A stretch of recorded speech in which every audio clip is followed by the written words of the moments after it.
দীর্ঘদিন ধরে ধর্মনগরের মধ্য নয়াপাড়া ভেনাস স্পা সেন্টারের বিরুদ্ধে অসামাজিক কাজকর্মের কাহিনী ধর্মনগরের সাধারণ মানুষ বলে আসছিল। ধর্মনগরের সাধারণ মানুষ এবং পুলিশের সহায়তায় নাগরিকদের ধরল এলাকাবাসীরা। ধর্মনগরের নয়াপাড়ার জৈনিক নীতিশ ঘোষের বাড়িতে এই স্পা সেন্টারটি চলছিল। অভিযোগ, সেন্টারটি চালাচ্ছিল আগরতলার সৌরভ মজুমদার এবং মিঠু দাস নামে দুই ব্যক্তি। দীর্ঘদিন ধরে অবৈধ কার্যকলাপ, এমনকি দেহ ব্যবসার মতো ব্যবসাও এই সেন্টারে চলত বলে এলাকাবাসীর অভিযোগ।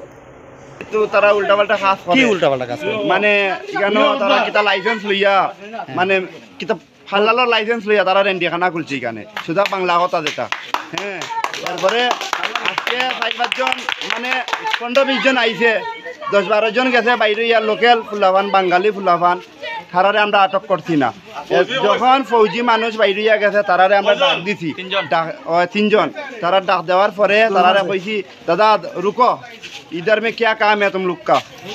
এরপরে তারা দৌড় দিছে, দৌড় দিয়ে গিয়ে আমরা সামনে একটা শনি মন্দির আছে, শনি মন্দিরটা খুঁটি ভাঙিয়ে আমার হাতে মারছে, মারিয়া তারা ঘরে ঘরে দৌড়িয়ে আমরা গেছি। যাওয়ার পরে তারা ক্লাবের দিকে গেছে, এরপরে ওই ধরছে এখানে গিয়া একজনকে ধরছে, একজনকে ধরছে। বাক্সা কয়জন?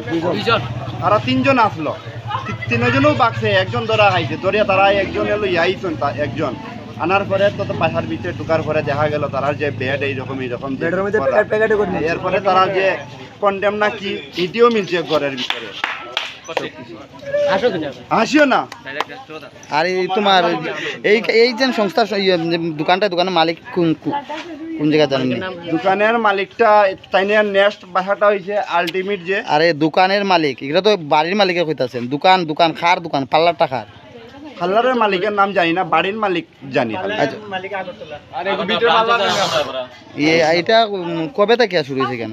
এখানে ধরেন আজকে 2-3 মাস, 6 মাস।